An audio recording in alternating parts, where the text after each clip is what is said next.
नमस्कार, नई तरह के राष्ट्रीय मुद्दा कार्यक्रम में आप सब लोगों का स्वागत है। हर रोज की तरह ही आज भी हम प्रोफेसर अभय कुमार दुबे से देश की राजनीति के बारे में चर्चा करेंगे। कार्यक्रम को आगे बढ़ाने से पहले मैं सभी दर्शकों से यह कहूँगा कि अगर वे अभी तक नई परख से नियमित रूप से नहीं जुड़े हैं, तो वे हमारे साथ नियमित रूप से जुड़े और नई परख चैनल को सब्सक्राइब करें। अभय सर नमस्कार। नमस्कार। आम आदमी पार्टी की जो दिल्ली में हार हुई है, उसको लेकर कई तरह के विश्लेषण जारी हैं। एक विश्लेषण जिसने कि मेरा ध्यान खींचा जो योगेंद्र यादव और अन्य लोगों के द्वारा प्रस्तुत किया गया कि जो एक ईमानदार पार्टी की छवि, भ्रष्टाचार के खिलाफ लड़ने वाले नेता की छवि के रूप में क्रमशः आम आदमी पार्टी और अरविंद केजरीवाल थे, उसका क्षरण होना सब हार का सबसे बड़ा कारण रहा। और कुछ लोगों ने ये कहा कि अगर वो जब उन्हें जेल भेजा गया उसी समय इस्तीफा दे देते, तो शायद वो एक नैतिक अभाव में बची रहती। आप इस तरह के विश्लेषण को कैसे देखते हैं और क्या पिछले 2 दिनों में आपने इस बात की कोई गहरी पड़ताल की कि आखिर आम आदमी पार्टी की हार को कैसे देखा जाए? देखिए, जब मैं दिन रात मार्क्सवाद पढ़ता रहता था, तो 2 शब्द हमेशा इस्तेमाल करता था। एक शब्द होता था आत्मनिष्ठ यानी कि सब्जेक्टिव, और एक शब्द होता था ऑब्जेक्टिव यानी वस्तुनिष्ठ। तो हम लोग वस्तुनिष्ठ को अधिक प्राथमिकता देते थे आत्मनिष्ठ के मुताबिक। भाई आत्मनिष्ठ तो हमारे विचार हैं अपने, और वस्तुनिष्ठ का मतलब है कि तथ्यों पे आधारित कोई बात है।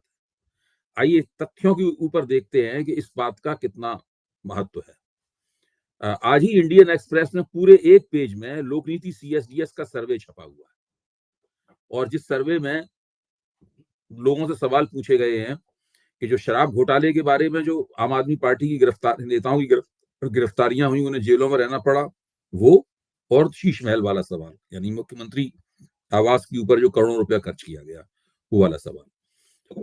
तो उन दोनों सवालों का जो जिन मतदाताओं से उन्होंने पूछा था, उन दोनों का रिस्पॉन्स ये है कि ज्यादातर लोग ये मानते हैं शराब घोटाले के मामले में कि इनको फंसाया गया है, इनको उसमें ट्रैप किया गया है, और कम लोग ये मानते हैं कि इनके ऊपर आरोप लगाए गए सच्चे हैं।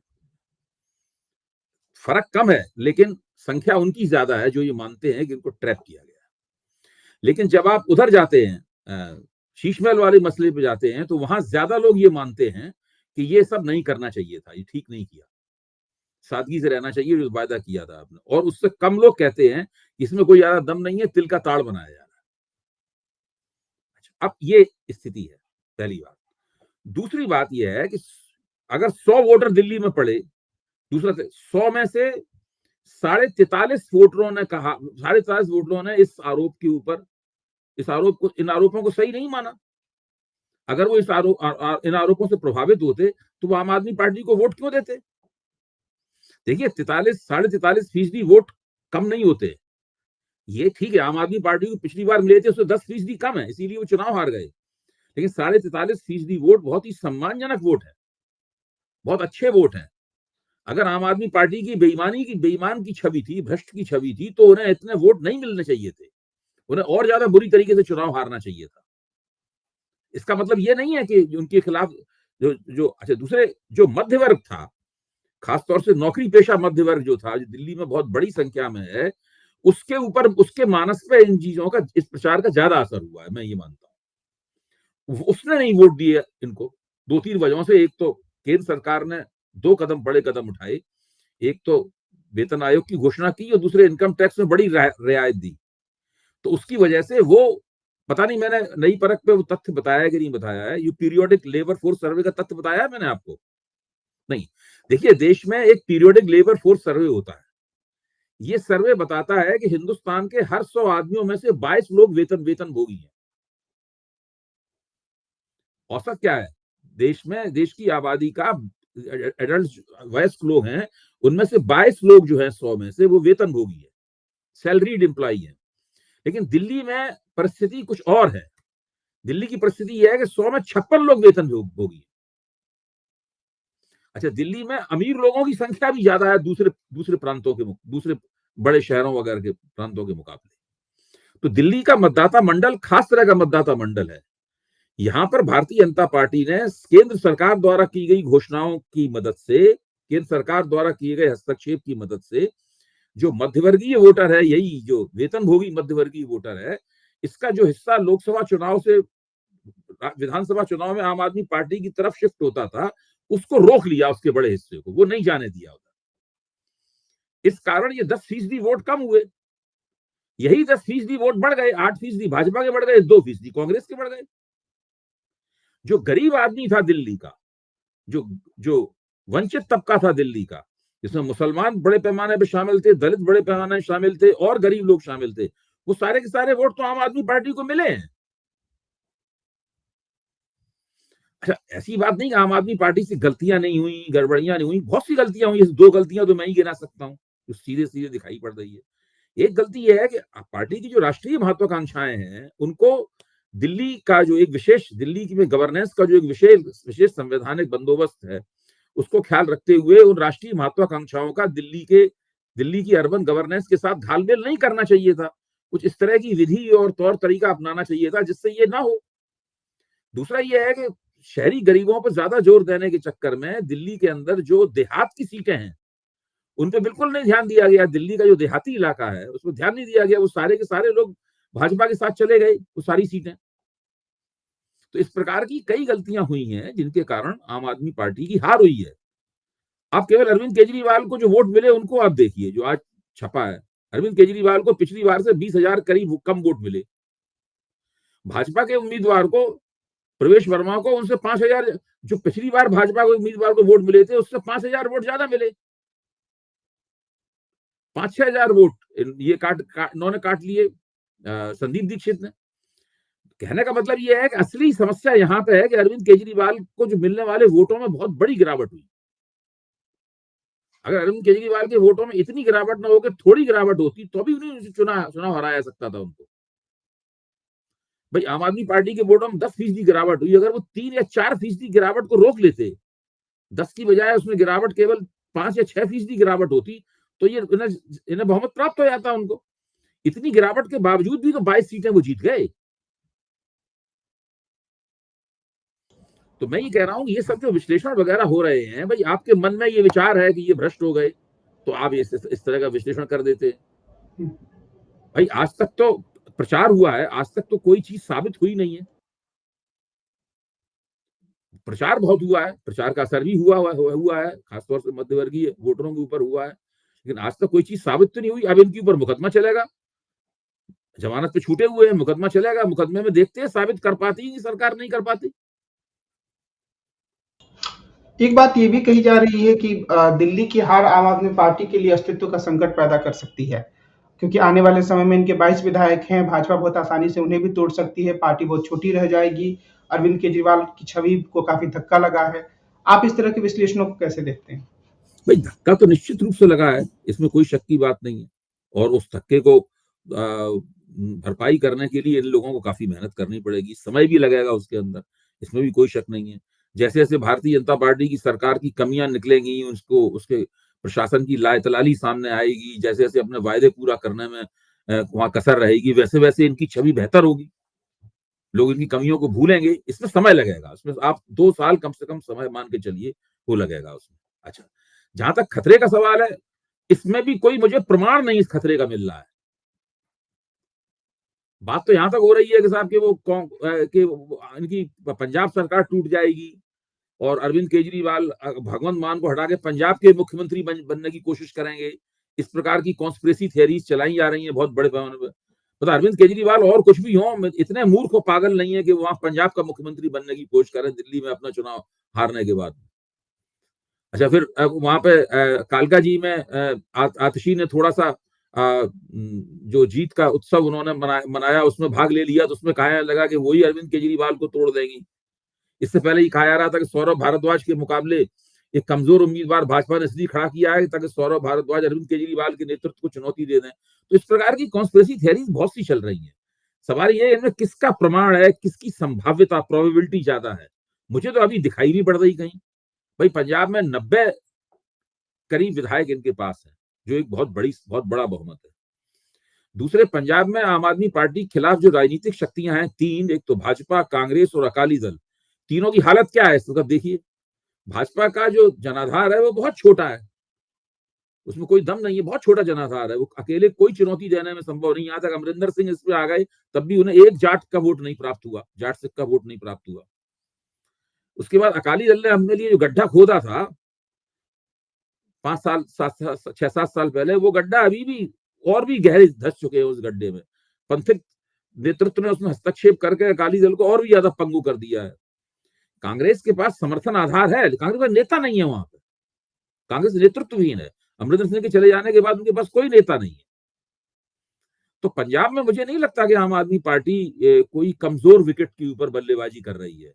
मैं उनकी सरकार कैसी चला रहे हैं इसकी तारीफ नहीं कर रहा हूं, उसमें बहुत सारी कमियां हैं और कमियां खोजी भी जा सकती हैं उसके अंदर, उसकी आलोचना की जा सकती है। लेकिन जो राजनीतिक परिस्थिति है, उस राजनीतिक परिस्थिति में इस वक्त आम आदमी पार्टी ही पंजाब की नंबर 1 ताकत है। अच्छा, अब भाजपा को दिल्ली में आम आदमी पार्टी की विधायक तोड़ने की क्या जरूरत है बताइए। अगर भाजपा 48 विधायक होने के बावजूद उन विधायकों को तोड़ेगी, तो क्यों तोड़ेगी? बड़े लंबे चौड़े पैसे खिलाएगी। मंत्री तो केवल 6 ही बन सकते हैं भाई, मंत्री तो बना नहीं सकते आप लोगों को, कुल मिलाकर 6 मंत्री बन सकते हैं। और खुद भाजपा के जो लोग जीते हैं उसमें इतने इतने वरिष्ठ लोग हैं, लाइन लगी हुई है मंत्री बनने की। यहाँ पे भाई एक मुख्यमंत्री बनेगा, 6 मंत्री बनेंगे। उन्हीं 6 मंत्रियों में से 2, खबर आई है कि 2 उप मुख्यमंत्री बनाए जाएंगे। तो छोटी सी विधानसभा है, उसमें आप कितने लोगों को, आपको सबको बड़े मोटे मोटे पैसे खिलाने पड़ेंगे, भाजपा को करोड़ों रुपए देने पड़ेंगे, तब वो लोग टूट के आएंगे। तो भाजपा क्यों ये करेगी? उसको फायदा क्या होगा इससे? अगर कोई फायदा भी होगा तो क्या वो इतना बड़ा फायदा होगा जिसको भाजपा को करने की जरूरत है? मुझे तो ये सब बात बहुत बहुत बेतुकी बातें लगती हैं। हाँ, जब अगर इस तरह होने के लिए राजनीति में कुछ भी हो सकता है, जब इस तरह की घटनाएं होती दिखाई पड़ेंगी तब हम लोग इनकी समीक्षा करेंगे। अभी तो ये चूंकि बड़ी हार हो गई है, एक झटके की तरह हार है, और जो आम आदमी पार्टी से लोग जुड़े हुए हैं उनके लिए एक संताप है, उनको दुख हुआ है बहुत ज्यादा।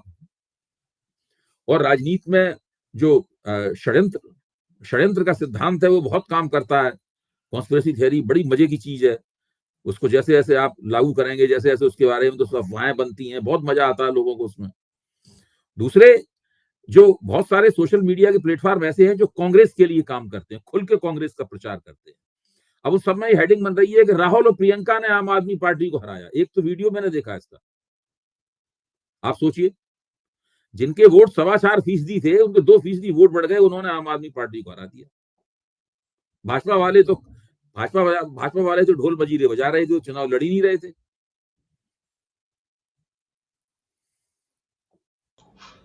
एक सवाल, अगले सवाल में आऊंगा, लेकिन पंजाब में कांग्रेस के जो विपक्षी दल के नेता हैं, मतलब कांग्रेस के नेता और वो पंजाब विधानसभा विपक्ष के नेता हैं, उन्होंने दावा किया है कि आम आदमी पार्टी के 30 विधायक उनके संपर्क यानी कांग्रेस के संपर्क में है।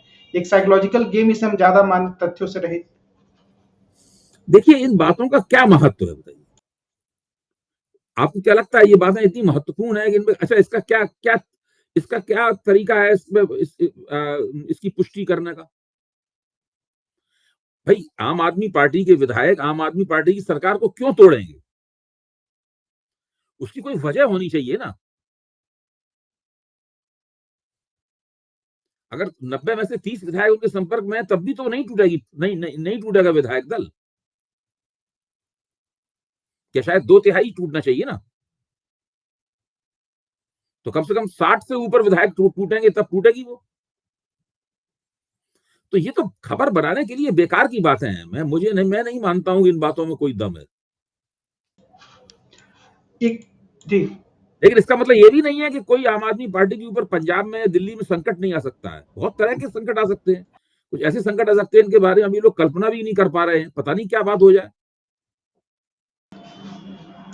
एक सवाल ये है कि आमतौर पर मैं लोगों को सुनता था जो कि आम आदमी पार्टी का और अरविंद केजरीवाल का समर्थन करते थे, तो ये तर्क आता था कि कुछ भी कहो, मोदी को चुनौती तो अरविंद केजरीवाल ही दे सकते हैं। उनकी तरह वो एकदम तीक्ष्ण बुद्धि से सोचते हैं, उनके अंदर राजनीतिक कुशलता है, राहुल गांधी वगैरह के अंदर के भीतर वो नहीं है। तो क्या अब हम ये कह सकते हैं कि अरविंद केजरीवाल की जो राष्ट्रीय महत्वाकांक्षा है उसको काफी गहरा धक्का लगा है, और इस तरह के तर्क अब थोड़े आने कम हो जाएंगे इस हार के बाद, या वो चीज बलवती रहेगी? निश्चित रूप से उनको गहरा धक्का लगा है। इसमें कोई शक की बात नहीं। मैं ये मानता हूं कि बिल्कुल गहरा धक्का लगा है उनको। अब एक योगेंद्र यादव का एक वीडियो आया है, वो देखा है आपने योगेंद्र यादव का वीडियो? कुछ वीडियोस तो उनके देखे हैं, सारे तो नहीं देखे हैं। अभी एक ताजा वीडियो योगेंद्र यादव का आया है, मैं उसको शायद 1 मिनट का है, वो नहीं आपको दिखा पाऊंगा। जी। वो मैंने आज सवेरे ही देखा था। अच्छा। उसमें वो योगेंद्र जी कह रहे हैं, वो रेड माइक जो एक मीडिया प्लेटफॉर्म है उसको उन्होंने दिया है इंटरव्यू, उसका एक हिस्सा था। हम्म। उसमें योगेंद्र जी कह रहे हैं कि भाई अरविंद केजरीवाल को अपने गिरेबान में मुंह डाल के देखना चाहिए कि उन्होंने क्या क्या गलतियां की हैं, उनको समझना चाहिए। जो उनके कानों में लोग फुसफुसाते रहते हैं उन पर ध्यान नहीं देना चाहिए, और मुझे पक्का यकीन है कि वो वापसी कर सकते हैं, और क्योंकि वो समझदार हैं, वो उनमें वो पहलकदमी से संपन्न है, वो होशियार हैं। बड़ी थोड़ी प्रशंसात्मक जबकि योगेंद्र यादव का उनसे झगड़ा है। योगेंद्र यादव जिस तरह आम आदमी पार्टी से निकले, उससे दोनों के बीच में बहुत तल्खी पैदा हुई, लेकिन योगेंद्र जी उसमें कहते हुए नजर आ रहे हैं। तो अरविंद केजरीवाल की जो राजनीतिक प्रतिभा है, और उनके जो एक उनके अंदर एक आंदोलनकारी एक पहलकदमी वाला वेग है उनके अंदर, इसके तहत वो राजनीति करते हैं, दूर की सोचते हैं, हिम्मत वाले हैं, जोखिम उठाने से नहीं घबराते हैं। ये सारी खूबियां जो हैं वो एक साथ एक क्षण में खत्म तो नहीं हो जाएंगी। योगी जी उसमें ये भी कहते हैं कि अरविंद केजरीवाल ऐसे आदमी नहीं है कि हार से वो घर पे मुंह छुपा के बैठ जाए। वो ये भी कह रहे हैं कि वो 3-4 दिन में ही कुछ ऐसा काम करेंगे जिससे फिर वो लाइमलाइट में आए। वो ये कह रहे हैं योगी यादव। तो ये धक्का तो लगा ही है, और प्रतिष्ठा को भी ठेस लगी है, और उसकी रिकवरी करने में, उसकी भरपाई करने में इनको समय लगेगा काफी। मैं बात कह रहा हूँ, कम से कम 2 साल का समय लगेगा। लेकिन ये मानना कि वो उनका सूपड़ा साफ हो गया है, उनकी हवा निकल गई है, या उनका गुब्बारा फूट गया है, या ये वो फलाना, जो हारे हुए को लोग और ज्यादा उनके ऊपर चोट करते हैं, उस प्रकार की जो बातें करना उनका कोई अर्थ मतलब नहीं है। आम आदमी पार्टी के पास विपक्ष की राजनीति करने के लिए पर्याप्त सामग्री है। उनके पास 43.5% वोट हैं। उनके 2 ऐसे नेता चुनाव जीत गए हैं जिनके ऊपर कोई किसी किस्म का आरोप नहीं है। गोपाल राय और आतिशी सिंह, ये दोनों चुनाव जीत गए हैं। वो विधानसभा में मजबूत विपक्ष और मजबूत विपक्षी नेता की भूमिका निभाएंगे। ऐसे आतिशी ने भी बयान दिया है कि 25 फरवरी तक 25 या जो वायदा किया था नरेंद्र मोदी ने कि वो पहली कैबिनेट की मीटिंग में ही पहली 2500 रुपए की किस्त दिल्ली की महिलाओं के खाते में जानी चाहिए। हम लोग इसके लिए संघर्ष करेंगे, जो वायदा किया था पूरा कीजिए आप। ये सब कोई आसान काम नहीं होगा बीजेपी के लिए करना। देखिए, बीजेपी को सरकार चलाना काफी मुश्किल होगा। जो काम अरविंद केजरीवाल नहीं कर पाए, अब बीजेपी को कूड़े के पहाड़ हटाने पड़ेंगे। अब बीजेपी को यमुना साफ करनी पड़ेगी। अब बीजेपी को जो पराली जलाते समय दिल्ली का जो पर्यावरण बिगड़ता है और पूरे जाड़ों खराब रहता है, सुनिश्चित करना पड़ेगा कि ये ना हो। इतने जितनी तरह की सब्सिडी अरविंद केजरीवाल ने दी थी, वो सब जारी रखनी पड़ेगी। और अभी जो संकल्प पत्र में घोषणा की है, वो सारी घोषणाएं लागू करनी पड़ेंगी। इसके बाद में बीजेपी चूंकि केंद्र सरकार की पार्टी भी है, इसलिए अगर दिल्ली में गैंगवार होगा तो उसमें दिल्ली सरकार की भी बदनामी होगी उसके अंदर। लोग ये फर्क नहीं करेंगे साहब कि ये काम अमित शाह का है, ये दिल्ली के बीजेपी के मुख्यमंत्री का नहीं है। तो बीजेपी के ऊपर ज्यादा बड़ा वजन है। बहुत तेजी के साथ में अगर बीजेपी ने इन कामों को नहीं किया, अब सवाल ये, बीजेपी के पास कोई तर्क तो है नहीं भाई, इसलिए हम इस काम, अब लेफ्टिनेंट गवर्नर भी उनकी मदद करेंगे। अब तो कायदे से जो मुख्यमंत्री चाहेगा वो लेफ्टिनेंट गवर्नर करेंगे, ऐसा हम मान सकते हैं। करेंगे कि नहीं करेंगे पता नहीं। मतलब मुख्यमंत्री अगर चाहेंगे साहब फलाने आदमी को मुख्य सचिव बना दो, बना दिया जाएगा। वो कहेंगे नहीं नहीं, ये फाइल जल्दी दस्तखत करके भेजिए इस फाइल पे, तो जल्दी दस्तखत करके भेजेंगे कि नहीं भेजेंगे, ये सब चीजें अब सामने आएंगी ना इसके। नहीं, मैं एक चुटकुला पढ़ रहा था कि लेफ्टिनेंट गवर्नर काफी नाराज दुखी होंगे भाजपा की जीत से कि अब उनकी कोई चर्चा ही नहीं करेगा। वो एकदम बिल्कुल सिमट के रह जाएंगे। मतलब उनका काम अब तो दरअसल वो मोहर ठोकू लेफ्टिनेंट गवर्नर बन जाएंगे, क्योंकि वो भाजपा के मुख्यमंत्री को अगर तंग करेंगे तो उनको हटा दिया जाएगा उनको। ऐसा हम लोग मान के चलते हैं। मतलब एक आखिरी सवाल चुनाव आयोग की भूमिका के बारे में। एक जगह मैंने पढ़ा कि अरविंद केजरीवाल और आम आदमी पार्टी ने बहुत समझदारी से 17C जो फॉर्म है वो शाम में ही अपनी वेबसाइट पर जारी कर दिया था, उनके जो भी बूथ एजेंट थे उनको जो मिला था। हालाँकि मैं जिस बूथ पे था वहाँ उनका एजेंट नहीं था, ये बात भी मैं कहूँगा, जहाँ हमें वोट डालने जाना था, तो वो भी एक आम आदमी पार्टी की कमजोरी थी, लेकिन मोटे तौर पर उन्होंने डाल दिया था। तो एक तरीके से जो मत प्रतिशत में बढ़ाने का जो एक आरोप लगता था इसी पर, उसका उन्होंने एक इलाज ढूँढा। लेकिन क्या मोटे तौर पर हम ये भी कहें कि आम आदमी पार्टी ने चुनाव आयोग को मजबूर किया कि वो ज़्यादा निष्पक्ष तरीके से काम करे, या चुनाव आयोग ने उन्होंने इस बात पे बड़ा ही सचेत होकर और चौकन्ने होकर संघर्ष किया। एक गड़बड़ी जो बीजेपी कर रही थी या करवा रही थी चुनाव आयोग की अघोषित मदद से, उसका उन्होंने पर्दाफाश किया और एक तरह से विपक्ष की पार्टियों के सामने एक नमूना पेश किया कि वो भी करें ऐसा। अब जैसे अब राहुल गांधी आरोप लगा रहे हैं साहब के 3 महीने के अंदर 39 लाख वोट जो है वो महाराष्ट्र में बढ़ गए। बहुत बड़े वोट है ये, बहुत बड़ी संख्या है। तो चुनाव मुहिम के दौरान कांग्रेस ने नहीं इस बात की शिनाख्त कर पाई थी। अगर उसी वक्त इस बात की शिनाख्त करती, प्रेस कॉन्फ्रेंस होती, हंगामा होता कि इतने कम समय में इतने वोट कैसे बढ़ गए।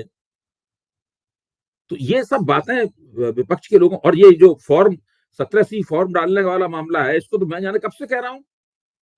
ये तो महाराष्ट्र में और झारखंड में हर बूथ के ऊपर अगर एक प्रशिक्षित कार्यकर्ता हो, मैंने नई परख के मंच पे भी कहा है, तो वो इस काम को कर सकता था, लेकिन ये प्रोग्राम इन लोगों ने लिया नहीं। हम अपनी आज की बातचीत को इसी बिंदु पर विराम देते हैं। आगे जब भी हम मिलेंगे, यानी कल के दिन में, हम देश की राजनीति के बारे में और विस्तार से प्रोफेसर अभय कुमार दुबे से बातचीत करेंगे। कार्यक्रम को समाप्त करने से पहले मैं सभी दर्शकों से एक बार फिर से कहूंगा कि वे नई परख के साथ नियमित रूप से जुड़े, हमारे चैनल को सब्सक्राइब करें। आज की बातचीत के लिए सर आपको बहुत धन्यवाद। नमस्कार।